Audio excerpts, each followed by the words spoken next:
Trace, where are you on this, and which awards in particular? Well, you guys have actually won me over on the Rookie of the Year award, meaning if a player's hurt his first year and he comes out his second year, like Ben Simmons is having right now.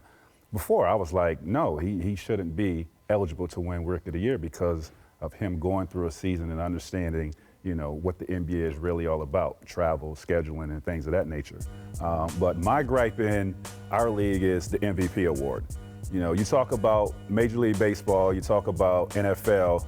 Both of these leagues have a Defensive Player of the Year, you have an Offensive Player of the Year. Sounds like Rachel's case. And you have an MVP. Why can't we already have a Defensive Player of the Year.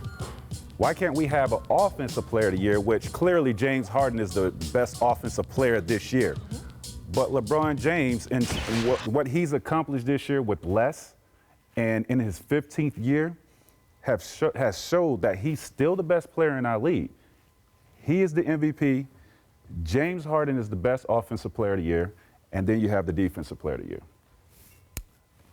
I can't say anything else. I feel the exact same way. Well, Rookie of the Year is interesting, by the way, because I think it's the inconsistency that is getting people so frustrated. It's not whether Ben had an advantage last year or didn't, because, by the way, Ben has all kinds of advantages. He's 6'10". This is not a fairness league. Everyone has advantages when they walk onto the floor. Yes, that was an advantage. That's not a disqualifying advantage. But it seems weird that if he played 2 minutes, he's not a rookie. If he played 2 minutes and got hurt on the court, then he wouldn't have been a rookie this year. But since he didn't play those 2 minutes, he is a rookie this year. So it sort of seems like it should change one way or the other. Either it should change that, hey, if you get hurt your rookie year, you get hurt, that's bad luck. You're not eligible for Rookie of the Year. Go win everything else for your rest of your career. Or it should be like baseball has a minimum number of games that you have to play to be a rookie. And then if you play that and you meet that, then you're eligible for Rookie of the Year. But if 2 minutes in you get hurt, then you don't. I mean, in one way or another, then these awards, it's just, do you want to look at them? Is there a mechanism to look at them? And should that be public so we all know what it is? I seem to think that we might have talked about this the other day. Didn't we talk about this on the hot mics the other day, guys? Are you going to?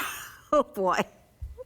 Didn't we? I thought we did. Is this something you've arranged with producer Danny? I haven't arranged it. Dave arranged it, but I think we had a conversation about this. You know, they pick up things right here. Man, no one wants us to have any fun. No one wants us to be great. No, seriously, they really have to switch that up because. What about the rookies? I don't think you're wrong. No, I'm talking about MVP. MVP. Thank you. I think they should get you a drum that you can literally bang.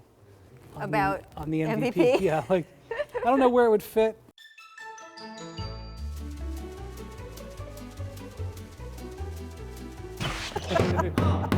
I'm like, why are we showing old video? Ask for a drum. I think it's amazing. This is, by the way, I believe this is producer Danny's first on-camera appearance on The Jump, is it? Hi. Right? Hi. Hello, hi, producer Rachel, Danny. You ask for a tequila bar, you don't get it. I ask for a drum, I get it. If you want anything, you should just tell me what to ask for. I'll get it for you. This is amazing. Thank you very much. I am thrilled about this. This is exciting. Boom, I get to bang the drum. No, you beat the back of the drum. I beat the back of the drum. Where are you with this? What I said? I'm in absolute agreement with you. But yeah, again, I'm Mr. Reality. As much as you want to beat that drum, I don't think the NBA. I think the NBA enjoys the fact that we have this debate. We're having a conversation, yeah. And you got to leave it up here, Rachel, just for whenever you need to use it. You never know how long we're going to use it. Well, I think you should keep it up year-round.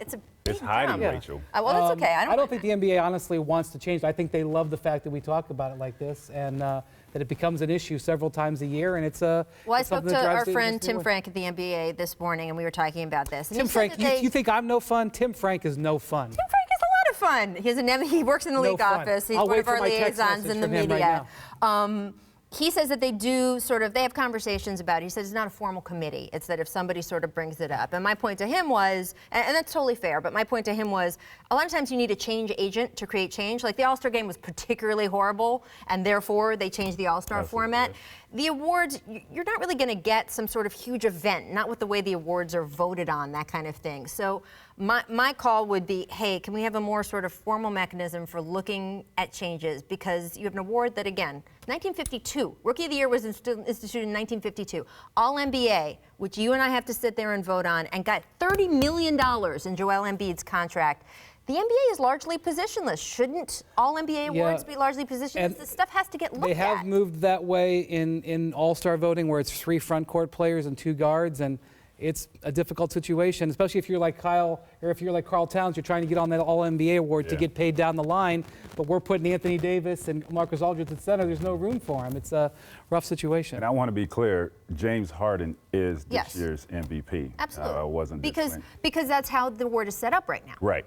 But you are saying, as I am saying, as Brian, you have said, it's just not set up right. No. So I voted for James Harden. I didn't feel good about it. Not because of James, because I felt like we were being unfair to LeBron. Which is also, by the way, unfair to James Harden. Because he earned an award this year with what he did. Absolutely. So it shouldn't be muddled. And you're right, people like to argue, but they can argue even if there's 2 separate awards. That's true. You can argue over James Harden. You could argue over LeBron. I know Paul Pierce will tell you KD, he thinks is the best player in the NBA right now. There's always going to be able to be arguments over this. It's just let's argue over the right thing where we all know what we're all arguing over. Let's just start there, and it'd be good.